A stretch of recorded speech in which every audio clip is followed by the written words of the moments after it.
ถ้าไม่เตรียมไว้คนที่เสียใจจะไม่ใช่แค่เราคนเดียวในวันที่อากาศแจ่มใสกับครอบครัวแสนอบอุ่นในวันหยุดสุดแสนจะแฮปปี้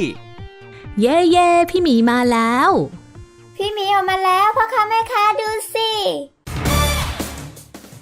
ประกาศขอให้ผู้ที่อาศัยอยู่ในเขตกรุงเทพมหานครเตรียมรับมือกับพายุลูกใหญ่ที่จะมาจากทางตอนเหนือครับ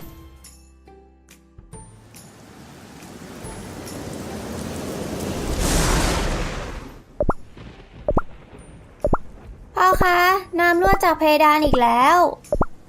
แย่แล้วฝนตกหนักจนทะลุหลังคาเลยเฮ้อมีเรื่องให้ออกแรงอีกแล้วเราเฮ้ยและแล้ว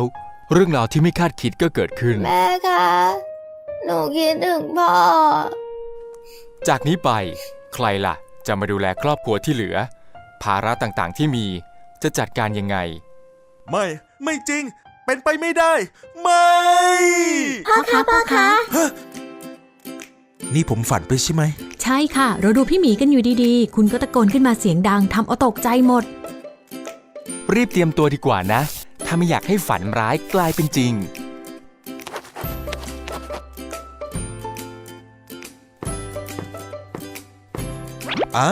พี่หมีมาแล้วเหรอพ่อขอดูด้วยคนนะคราวนี้ไม่หลับแล้วเมื่อกี้พ่อปีนขึ้นไปดูหลังคามาเตรียมไว้ให้เรียบร้อยก่อนฝนใหญ่จะมาจะได้ไม่มีปัญหาเนอะขอบคุณนะจ๊ะพ่อคอยดูแลแม่กับตัวเล็กตลอดเลย